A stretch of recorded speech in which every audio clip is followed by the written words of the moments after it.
my dear friends, students and students from Assam and other parts of the country also. So today we are going to have a discussion, particularly the long case. Basic idea behind is that how we are approaching a patient, particularly what systematic way we are discussing the matter, and the way the approach by a candidate is more important. It should be clear to everyone that in examination, it is not mandatory to give the diagnosis of the patient. The more important thing is that what is his logic and how is approaching a clinical situations.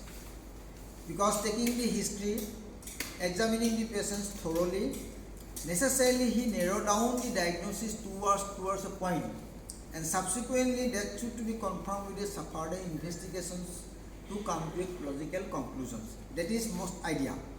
Now in the examination, basically it is been desired by the examiner and also judgment of the candidate that how is approaching to a clinical situations. That is what is being actually tried to extract from the students, by the teachers or examiner. That is basic principle. So in examination also that it is not necessary that your diagnosis should be always correct or the truth. It may not be. It's not important for the examiner also. But important is that how he is approaching the situations with logics. How he could able to extract the history, one. Now how he doing the examinations in a systematic way, not haphazard way. Because in a haphazard way, if you are doing so, there is a possibility that you can miss something important. Is he doing in a systematic way? And whether his procedure is correct or not. So these are the most important thing in the examinations that one should proceed. And the art of extracting the things by taking history from the patients is more important. Now where he is stressing, where he is giving more importance, and how he is extracting it is the art. It is the art, and that is being very important, and how he is developing it during the period of tenure or the postgraduate. That is what is being actually desired in the examination. Okay, before going to the subject proper or presentations, so as usual we always start with some philosophy. So as I said, philosophy mostly from Gita, and Gita is not a religious book or a book of your philosophy of life. Last time we have talked about Bita Raga Bhaya Kuta Mon Mar Pasita, Bohu Gyanta Paisa, Puta Madra Magata. Today, Je Jathama Prapandate Tastave Bhajamaham, Mama Bhattanu Bhattante Manisapata Sarvasa. Means, the Lord says that you can approach to me in any way. After all, you do the way you are approaching me, I always going to reciprocate in that way. So there is various paths to approach God. Everybody used to have their own way of approaching it. But Lord said that you can approach. But and that way also I am going to reciprocate to the situations. That is the philosophy of today's philosophy. So we'll go ahead. Today's case is basically a fractured neck femur and being presented by our postgraduate students. And let us listen to him. And also if you have any doubt or anything to be raised, you can discuss here. Okay, please go ahead. Yes. Good morning, sir. My patient Abdul Rahman, a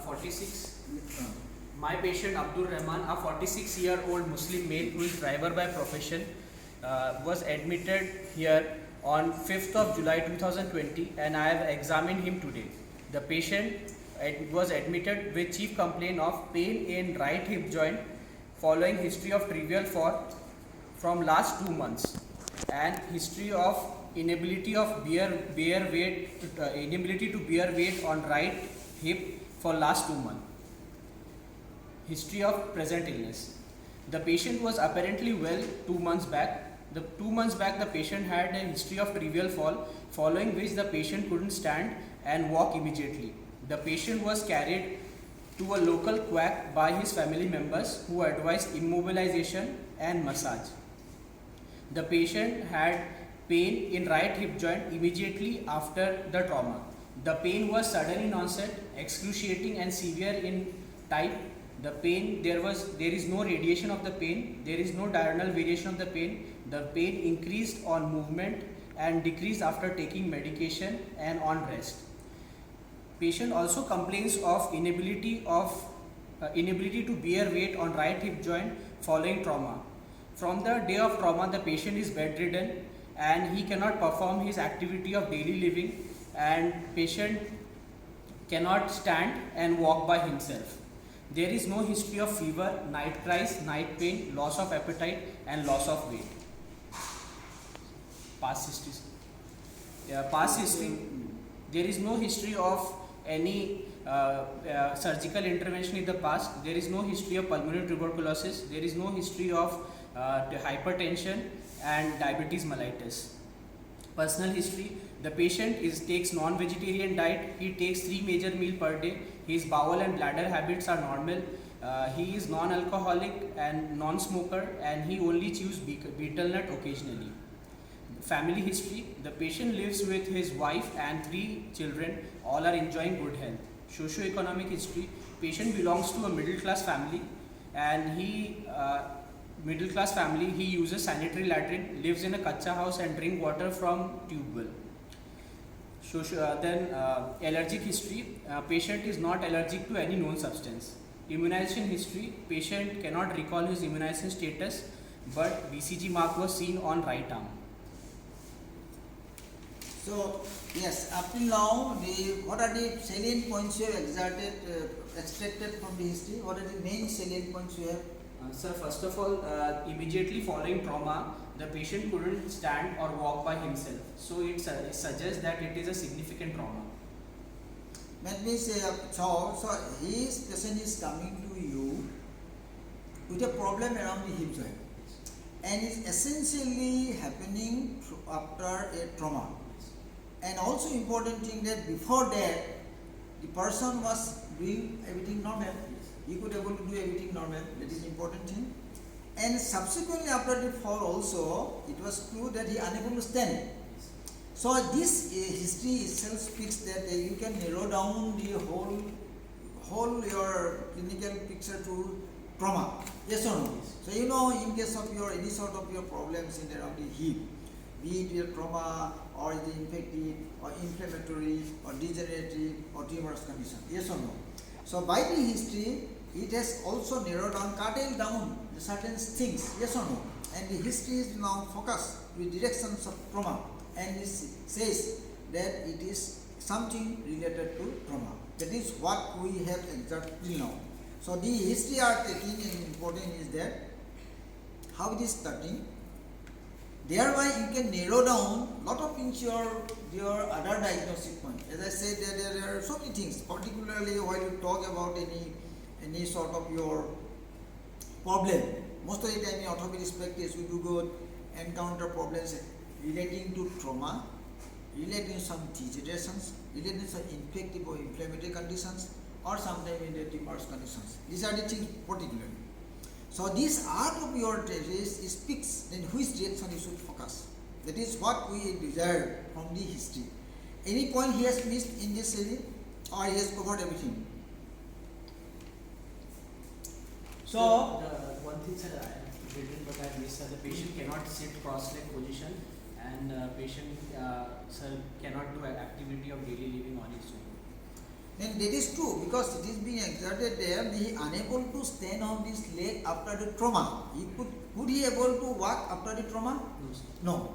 It already speaks about this, that he is a patient unable to stand after the trauma. It implies that if he is unable to stand, then how can we expect him to go for a daily living?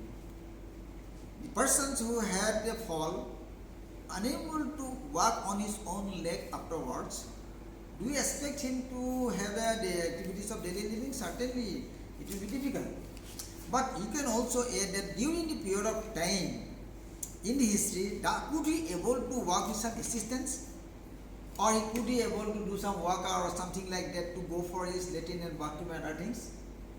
That part of course it is more reflected, that what he did after the trauma. It is true that he has a problem with this injury. Yes, it is accepted.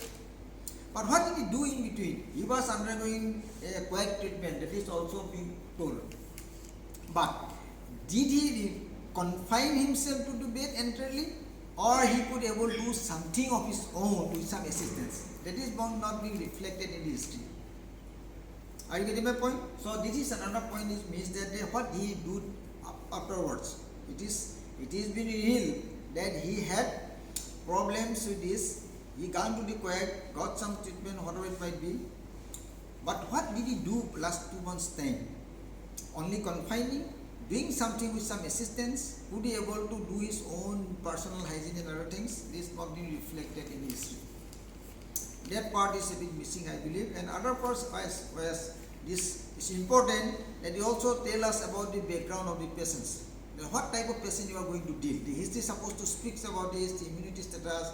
Is he running some sort of disease in the last and continuing some medications, and what is his social status, socio-economic status. This is reflected what is the desire of the patients and what type of person he is. Is he labor class, is he upper class, is he doing something like that. So that is also important in the future, that what sort of approach supposed to give and what is his desire he expects from you.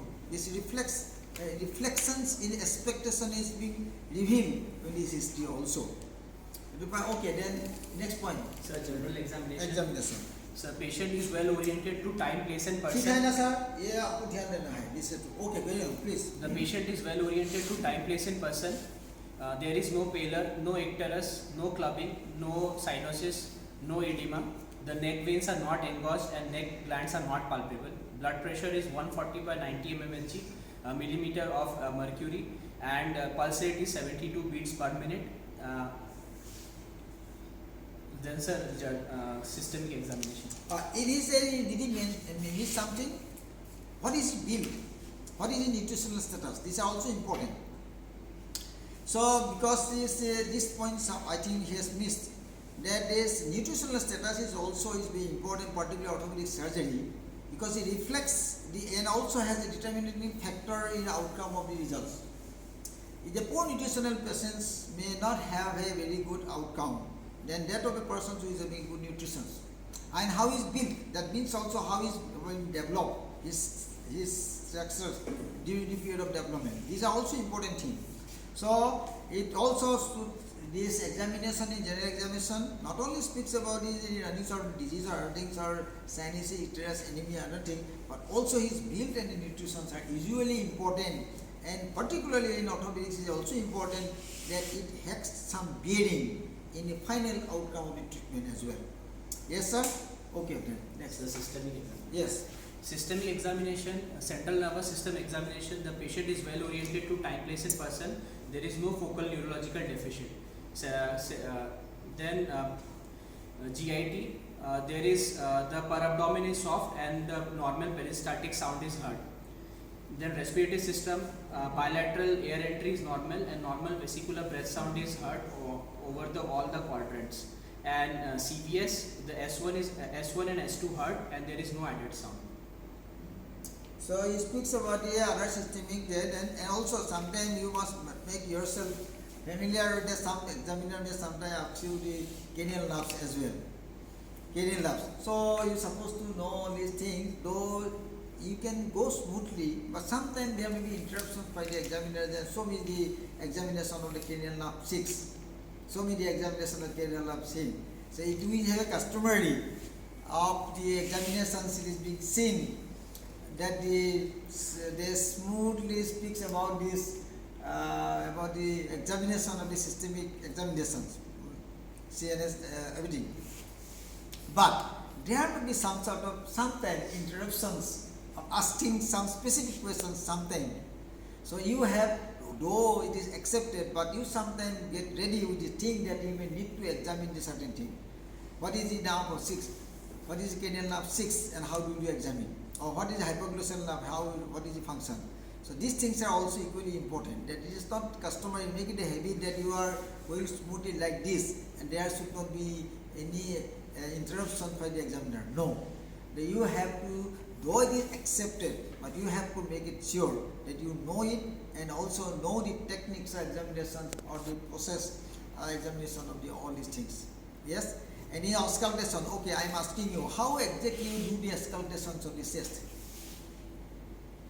if I do ask you a question like how exactly you do ask it? Because in the systemic examinations of say I am asking you to respiratory systems, what are the steps of doing the examination? Tell me.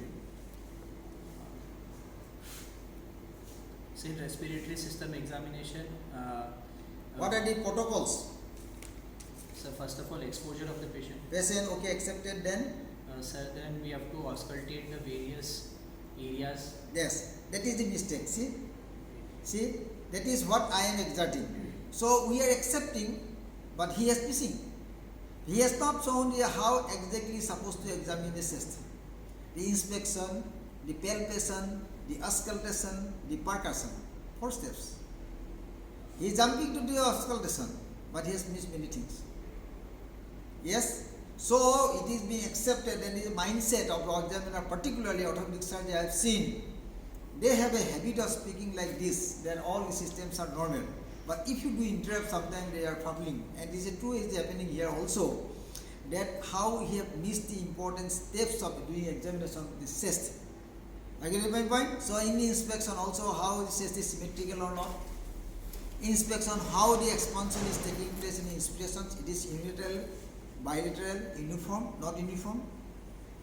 Yes, in palpation, what I think it is trachea, where is midline is shifting. Yes, sir. So many things are there. In same thing also there in the cardiovascular systems. That you how do you go? It is not the only auscultation that matters. That the apex palpation or the apical is also important. Apex. All the things are important. Yes. So you do not develop this mindset that I can swing away this part of your systemic examinations smoothly. Certainly no. Certainly no. These are the basic things we supplementary mention, and we do develop the habit of going like this in a smooth sailing. Certainly no. So you are supposed to know the basic things. One important point he has missed in the general examination, that he did not mention about the lymph nodes. Lymph nodes are also important. In part, as far as the systemic general examination is concerned, because lymph node sometimes speaks about the lot of things. Some general pathology also. Lymph nodes of the cervical spine, lymph node of the cervical neck, lymph node of the examinations of the axilla is also equally important in examination system, general examination. Yes, sir. So these are also important point, because we do not know, he may be having some Hodgkin disease or something, some lymphnopathies. We do not know, he may be having some extraarticular tuberculosis also. Who knows? Yes, so that is why I personally feel that we do have a habit of speaking like this, but you should not develop the mindset that there should not be interruptions by the examiner as well. So, though accepted, but you have to make yourself acquainted with these techniques and familiar with these systems. Yes, sir? Okay, go ahead. So local examination. Yes, sir, accepted. Go ahead. So first of all, gait of the patient. So in this case, the gait could not be assessed as the patient cannot walk. And sir, their attitude. So attitude of the limb, right limb appears to be shortened and externally rotated. So then local examination proper. What is it missing in this part? Not only the gait, certain important things are mentioned. That while the patient is in standing position, if he can able to stand, and he can able to stand in hip examination, what are things you would look for? Only gait or something else also? Yes? Sir, Trendelenburg test. One is Trendelenburg test. Number 2, what are things you are supposed to look for while patient can able to stand while you examine the hip? Sir, the position of the anterior superior iliac spine. Anything more? Anything more? Sir, then curvature of the spine. What is the importance of this? Sir, What is the importance of this as far as the hip is concerned? sir, in case of fixed flexural deformity, there will be exaggerated lumbar lordosis. That is right. So this is see, he only while he is talking about the patients while he is able to stand, he has missed certain important points. What are the things being expected while the patient can able to stand as far as the hip is concerned? One thing is true in your mind should be clear, that while you do the examinations, you are supposed to do have a clear picture of the knee and the hip also. And you know that sometimes it is one is compensating each other. A hip flexion deformity is being reflected in the spine as a lordosis. Yes or no? Same thing also true that sometimes hip spine pathology may be reflected as a hip. So these examinations is important to exclude the other system which is going to conceal and reveal. Certain thing reveal, certain thing will conceal. And this reveal and conceal is being done by the other parts of this hip nearby structure also, which includes the spine and the hip and the knee. Yes sir? Number 2 point is that what are things being expected while the patient is being standing? Not only the gait, how the Trendelenburg is and whether he can able to squat or not. Squatting speaks a lot of things. Vertical flexion and also the abductions and other things are also. So squatting possible. 1, 2. Number 2, whether he can walk. If he walk, what is his gait? Number 2, whether he can stand or stand. If he is standing, then what is his Trendelenburg test.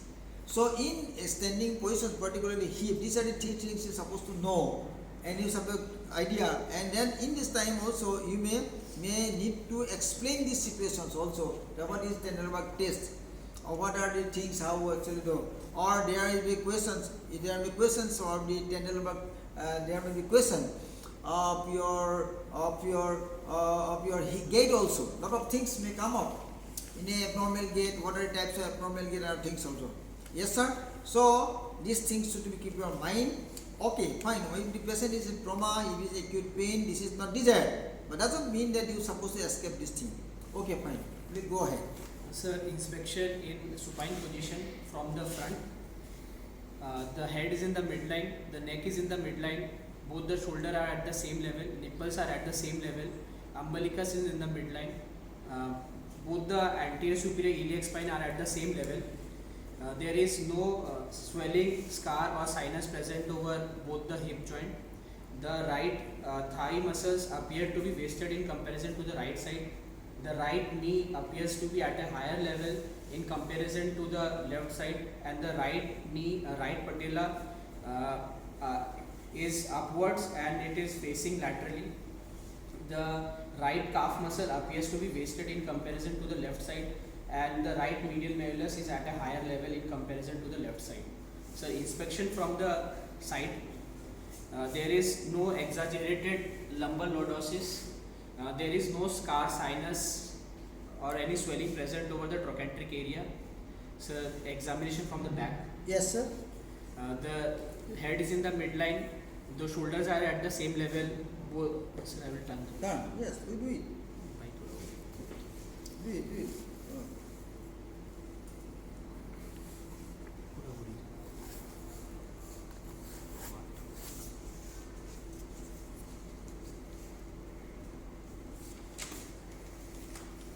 The neck is in the midline, both the shoulder are at the same levels, both the scapula are at the same level, central furrow is in the midline, both the posterior superior iliac spine are at the same level, right gluteal muscle wasting is present in comparison to the right side, in comparison to the left side. There is no scar, sinus or any swelling present over the gluteal area. There is the right thigh muscle appears to be wasted in comparison to the left side. The right popliteal fossa appears to be at a higher level in comparison to the left side. The right calf muscle appears to be wasted in comparison to the left side. Okay, accepted. Then that means the question may be there sometime. What is dimple of Venus and the posterior side? So you need to sometime explain the things, important things in inspections. What is the importance of this inspecting the spine from the back, from the lateral side? So it is examine inspection from the front, from the side, and from the back. In the side, what do you think? You look to see for the lordosis and see whether light is passing from the other side or no, lateral side. In the anterior side, okay, fine. These are the things he has mentioned. What is the position of the iliac spine and the other wasting other things. In the posterior side also the other things like paraspinal muscles, furrow, central furrow, because as I said, there may be some sort of your deformity there or prominence or abdominal things may be there. And also regarding this in the posterior side you saw about the dimple of Venus. What is this dimple of Venus? A question may come to you in inspection. What is dimple of Venus? Sir, the dimple of Venus, sir, it represents a posterior superior iliac spine, sir. Where it is and how it is reflected. There may be question like this. In inspections, okay, accepted, but there may be question like that. What is dimple of Venus? What is the significance of it? And what is the importance of it? In the posterior side.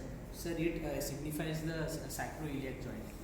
Okay, accepted. That means some pathology may be there in the sacroiliac joint also, which may be reflected by the dimple of Venus. I accepted. So these are the questions sometimes may be asked in the inspections. In inspection, what are the positive point came out from here? What are the things? Sir, One is your. sir, the anterior superior iliac spine is at the same level. Okay, fine. No. The important clinical points came out in the inspection. One. Sir, right thigh muscle wasting is present. No. This more important is the position of the limb.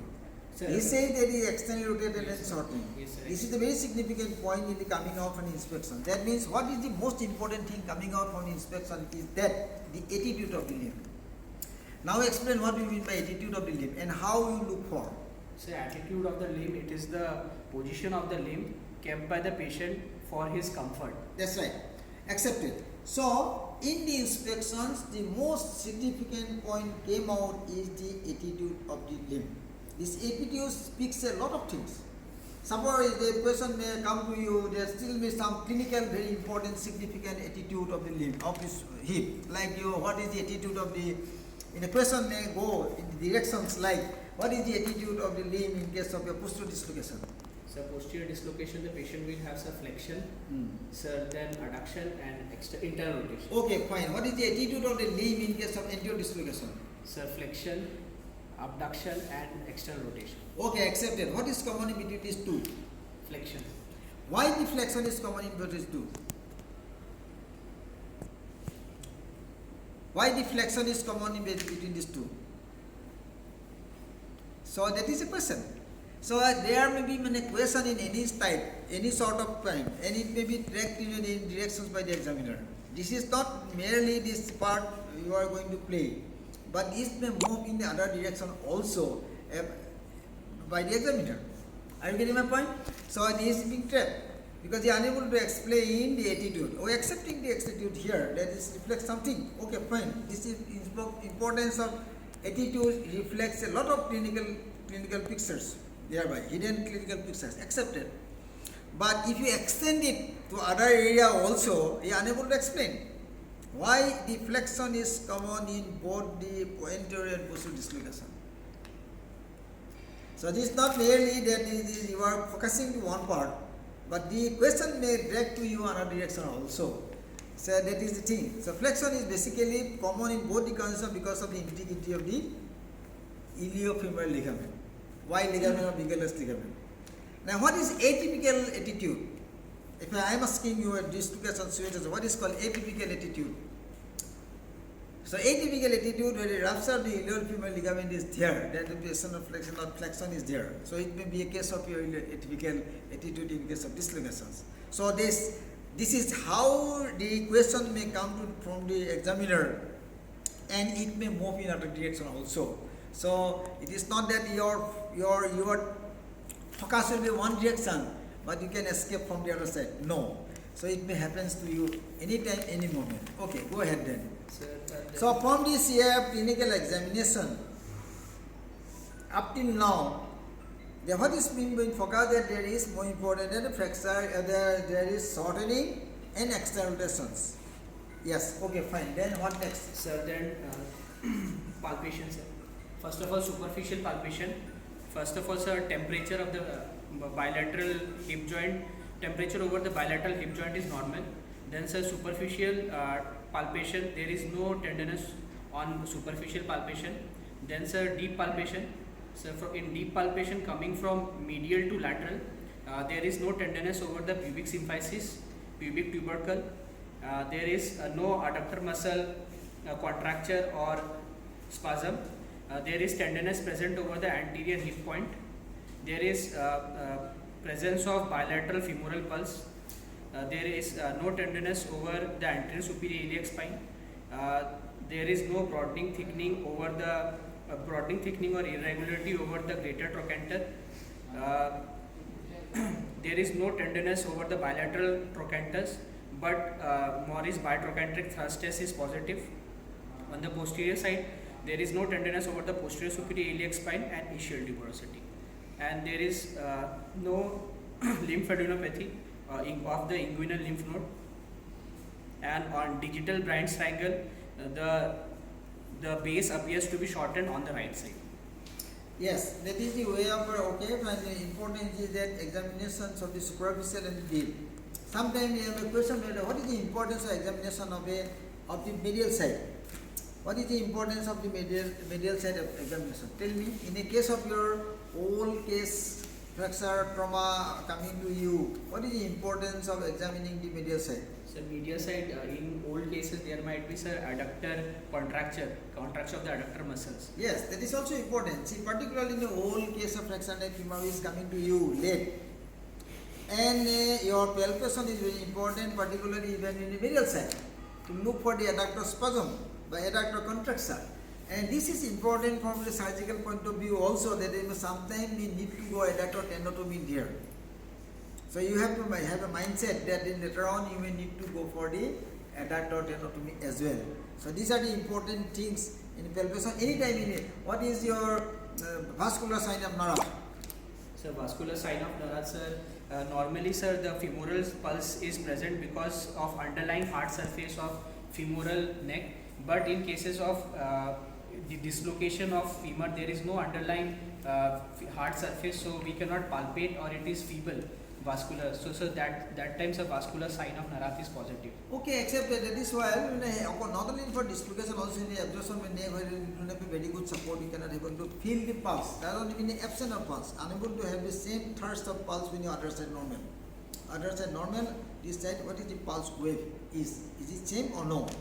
That way also, what is the how to elicit the anterior joint line tenderness? So anterior joint point, Where it is, and explain it. so anterior hip point is 1.5 centimeter below and lateral to the mid inguinal point.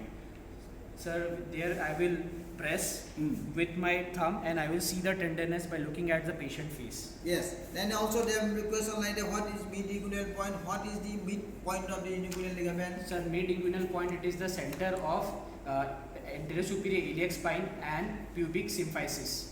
And One is symphysis, one is your tubercle. tubercle. So the inflex, what is the point? That is a very important thing, sometimes may be asked.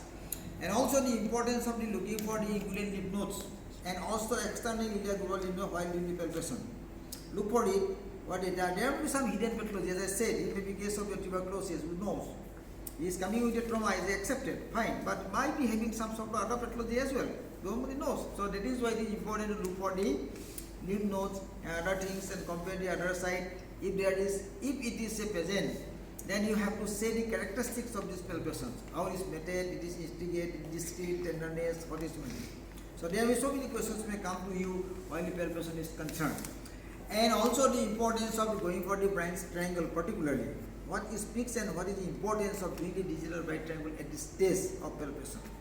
Sir, Yes. with digital Bryant's triangle, we can sir have Where do you put the fingers and how will you do? Sir, we have to keep the thumb over the anterior superior iliac spine. The index finger should be perpendicular to the anterior superior iliac spine towards the couch, and the middle finger should be at the greater trochanter. Yes, this should be compared with the other side. Then it is in the measurement, particularly in orthopedics, is always a matter of comparison.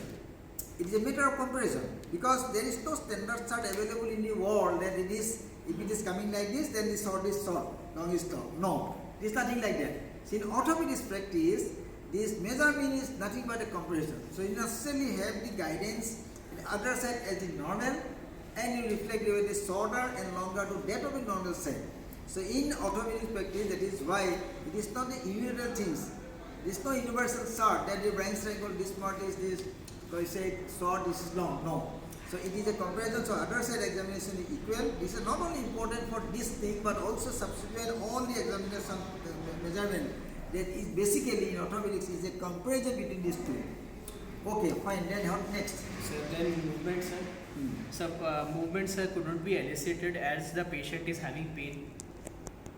on the right hip joint. Sir. Okay, fine, that is accepted. Yes. In a trauma situations, it is not ideal that you should exert pain to the patients and do the examination. So it is not desired. So in a situations like this, you can escape it. That I am unable to exert it because it's causing more trauma or pain to the patients. Accepted. Then? Sir, measurement. Yes. So first is apparent length. Yes. Sir, in apparent length, on the right side it is 106 centimeter.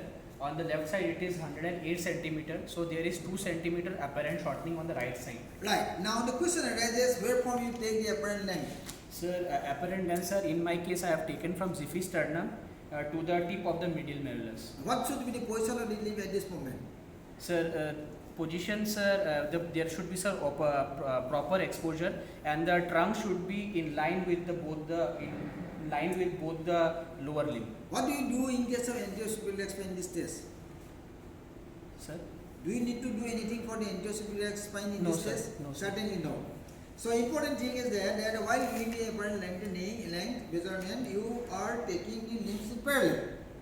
This is more important. That your trunks are all parallel, but you do not concern about the anterior-superior spine at this moment of time. That is more important. And what are the other side where from you can take the measurement? Sir, we can take any central bony structure. Bony structures. Yes, sir. Sir, Bony. like manubrium sterni. And also correct, accepted, but it's not from the umbilicus or a mobile part, but it should be from a fixed point. Accepted. Then what next?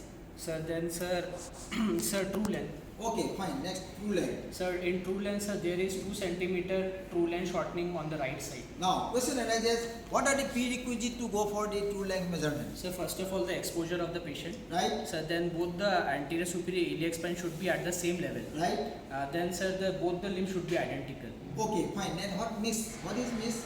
One is called squaring of the pelvis. What is the meaning of the squaring of the pelvis and how do you do it?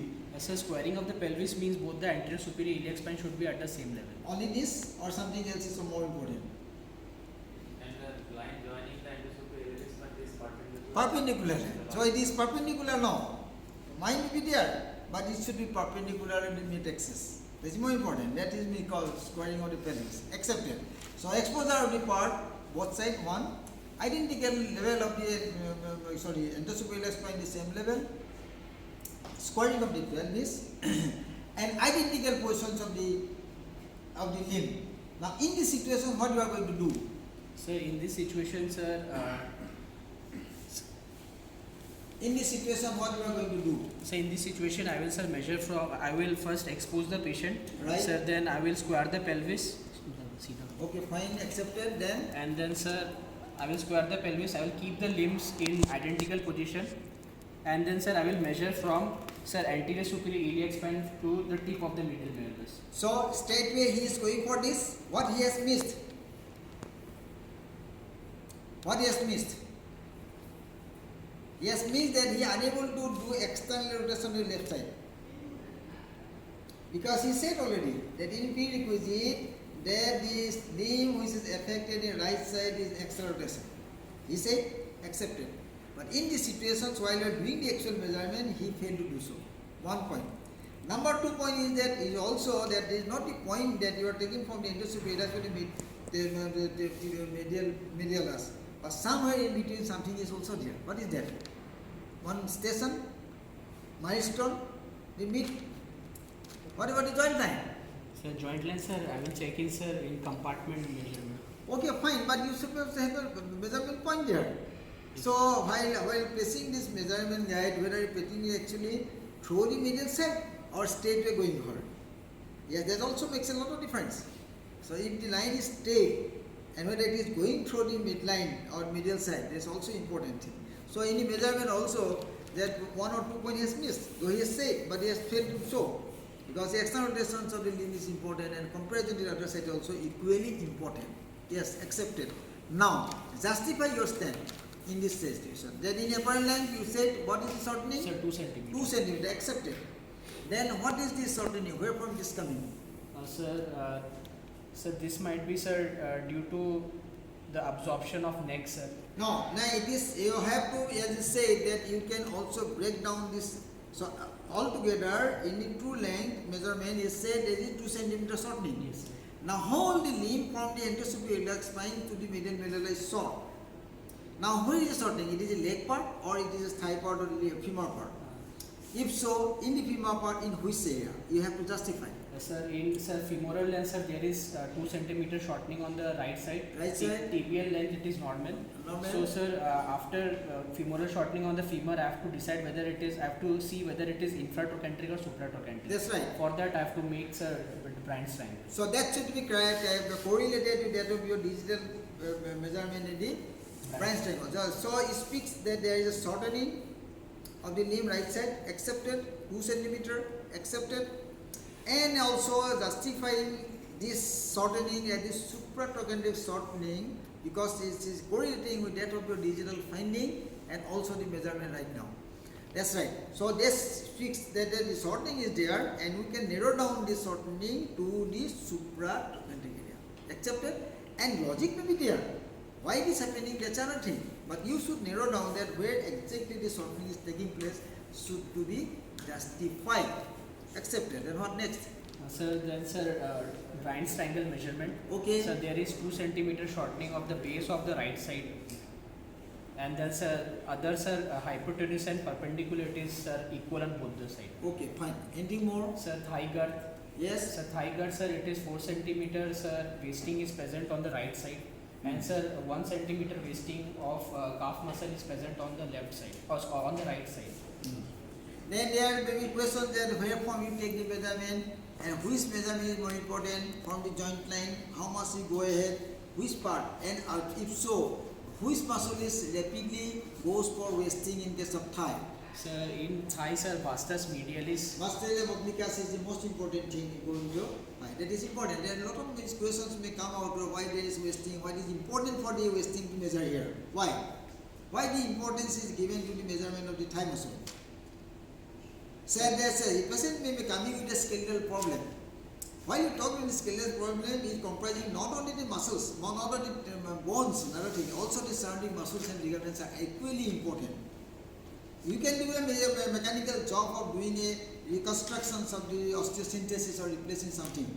But equally, if you do not have a muscle power to work on it, then you cannot have a desired outcome.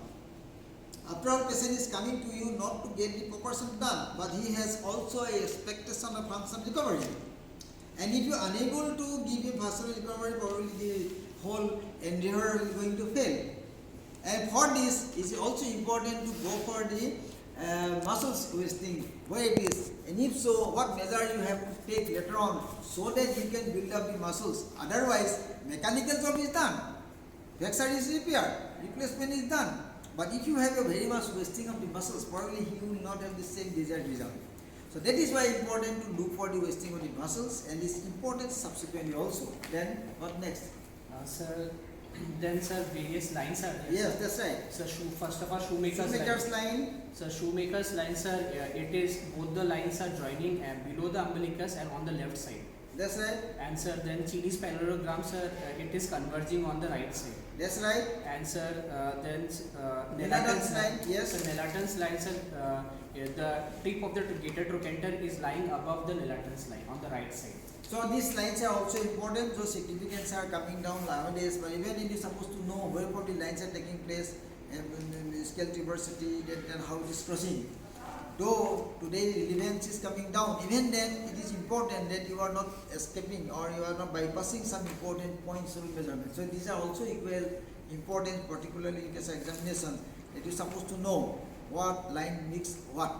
What is the importance of this Nelaton line or shoemaker's line or the science line. All these things are equally important. Yes, then what next? Sir, then special test. Yes, special test. So in special test, active SLRT, Yes. it is 0 degree on the right side, and sir, it is 0 to 90 degree on the left side. That means it affects about the passive movement of the joint. Yes. And it's a movement of this here that is painful. Probably SLRT is also not possible here. Yes, SLRT, do not speak about the SLRT, actually basically hip joint movement. So he can do a passive movement or active movement, whether he can do or do. In a situations where there is painful conditions, probably both of things are not possible, whether passive or active. In very traumatic, painful conditions, both these things are not able. Now what next? Sir, telescopic test. Telescopic test. Sir, telescopic test, sir, not possible in this case as the patient is having pain in the That's right right. side. So these tests are also important. You're supposed to know importance of the telescopic test, stability test. Sometimes you may need to do, but in a trauma situation, a painful conditions, probably you know, you're not able to do. But equally you have to know the importance, relevance and the technique or procedures how you're supposed to do. Then Sir, then sir, Trendelenburg test. Trendelenburg test we have already mentioned. Yes. Then Sir, okay, fine. So coming to this whole summary of this today's exercise, how you can narrow down your picture? Sir, provisional. Yes, provisional diagnosis. Let's say talk to your provisional diagnosis. This is sir. This is a case of 2 months old neglected fracture neck of femur in a 46-year-old male with 2 centimeters supratrochanteric shortening following history of trivial fall. Accepted. That is right. But what is more important that one certain important points being missed, like your examinations of your distal neurovascular status. Certain important points missed because it is also important in a trauma situation. There is a possibility of injury to the distal neurovascular status. You have not mentioned that part. Yes, somehow it is missed in your whole exercise. And its relevance in today's context is also that there will be some sort of injury to the nerve. Who knows? There may be injury to the vessel, anything. So that is a part which is being missed in your whole exercise. Well, from this whole thing that is basically related to trauma, and we coming to the conclusion from the clinical examinations that it may be because of fracture neck of the femur. It is not trochanter. Why not? Because you do not have much more tenderness or irregularity in the trochanter, but it's more so in this anterior joint line. Yes. And also the reflections of the external rotation shortening not significant, but there is. That implies that it is relating to fracture neck femur rather than trochanter fractures. So whole pictures is coming towards the fracture neck femur from the clinical point of view, from the examination point of view, for the historical point of view, and all this exercise is narrowing our diagnosis toward the fracture neck femur. And it is a case which is almost 2 months old. 2 months old, but relatively young persons, with the 46 years having a good health and nutrition, and you have to think of it. Now to confirm this, what next you are going to do? Sir, I would like to do an X-ray. X-ray? What X-ray? Sir, X-ray X-ray of pelvis with both hips, anteroposterior view in traction and 15-degree internal rotation. Okay, these are also important thing that you are supposed to read out the X-ray. Read out the X-ray and also explain the importance. Okay, in the fracture neck femur, while it is coming, it is important to also look for the X-ray, particularly traction and interrotation. Normally, you are supposed to go for the AP view, pelvis and lateral view of the hip which is affected. This is must. You should include the other joint as well to exclude there is a possibility of the pelvis, possibility of injury to the other part, possibility of injury to the other hip also. Who knows? There may be. So that is important one, and also lateral view of this side. This is basic. On top of this, sometimes you may go for a internal rotation tractions. Why it is important to go for it? Sir, for proper visualization of the neck of the femur. Sir. What is the importance for in this context? What is the importance, relevance in this context? Sir, this is a case of 2 months old fracture neck of femur. Yes. So, sir, the neck might be absorbed. That's right. So that is the important thing. In a young patients, in a fracture neck femur, our desire to preserve the head. That is logic. But it is only possible when you have a sufficient neck available with you. The reconstructions or the osteosynthesis, all possible if you have a sufficient part. That is being revealed most easily with the help of a traction and interrotations. Why it is important? How this maneuver is going to help you to give revelations of the neck properly? Sir, it shows proper, sir. Why? Sir, the projection, sir, it comes parallel to the neck. That's right, because in the anteversions, while taking the X-ray here, the person is having anteversions. Anteversion is in the oblique one. So if you want to have the more parallel to this ray coming and parallel to the film, it reveals better. So in each case of your obliquity, you are trying to do it more parallel to this film so that it reveals better and speaks more. So this is important in the situations, particularly why it speaks how much neck is available with you. If you do not have sufficient neck available with you, you cannot think of a reconstruction procedure there. whatever it might be, the age may be 20, 30, 20, 40, whatever it might be, this is not important. But it is important that how much you have available. If you do not have sufficient neck available with you, probably no point of going to a reconstructive procedures there. Everything is going to fail. So you need to go for replacement or something like that, though his age is less. So this is important to go for the other age. And what next? Sir, I would like to do a CT scan. CT scan also. Sometimes CT scan also. Why is CT scan is important? Sir, CT scan, sir, sir, sometimes X-ray is not visible, sir, neck part. There are two teachings coming up. That is, it is important that almost 80 to 90% of the cases of fracture neck femur, you would have combinations of the posterior and inferior part of the neck. Almost 80 to 90% cases. So in a situation like this, so if you have a good construction, need to push constructions, whatever will be it may be, why you are going for reconstruction there. Now how much neck is there and what is the quality of the neck? Number two, the neck, how much available with you? Number two, what is the quality and what is the combinations of the fragments, particularly in the posterior and inferior part? This is all very important for us to give us the final outcome of the fracture neck femur. That is why it is sometimes only do not limit to your X-ray, but you should extend it to the CT scan as well to see what is the configuration of the fractures, how much neck available with you exactly, and what is the pictures in posterior and inferior part particularly to see, tell us, then you can judge it, how we should to proceed. Yes sir, then? Sir, sometimes, sir, as it is a cold case, to see the viability of head, sir, I would like to do, sir, MRI, sir. No, that is a controversial matter in the sense that none of these investigative tools available today to tell us very confirmatively about the status of the viability of the head. So this question is doubtful, and how is going to actually help you, or it is additional burden to the patients for investigative tool. It's a questionable state that is not very important for us. More important is our remnant of the part of the neck availability. That is more important for us, for reconstruction or replacement. So if it is absorbed sufficiently, sorting is there, migration is there, then there is no point going for the reconstruction there. Probably in these situations it is going to put the patients for a replacement which is going to give a predictable result. Is going to give a predictable result. In a situation where you have a doubtful status of the neck itself, forget about the head, neck itself, you do not have a predictable outcome. But if so available, then what additional thing you may need to go, some support this. So there are two things may happen in these situations. One, that there is a fracture neck femur, 2 months old, sufficient absorption of the neck, no point of going for the replacement, no point of going for osteosynthesis here. Whatsoever, whatever technique is going to fail. So you need to go for replacement, is going to give a predictable outcome. On the other hand, if you have sufficient neck available with you, necessarily you will go for a reconstructive surgery. Now in these situations, if it is available, sufficient neck is there, accepted. But only the fixation is enough here. Mechanical part, no, you need to go for some biology also. Probably in these situations you may need to address both mechanical part as well as biology also. Probably you need to go for some bone grafting, other techniques, or muscle pedicle, whatever it might be, to additionally give it. Had it been a fresh case, fake neck graft, that's a different thing. But old case, sufficient neck available with you, only mechanical support is not enough, you have to give some biology also. The one part.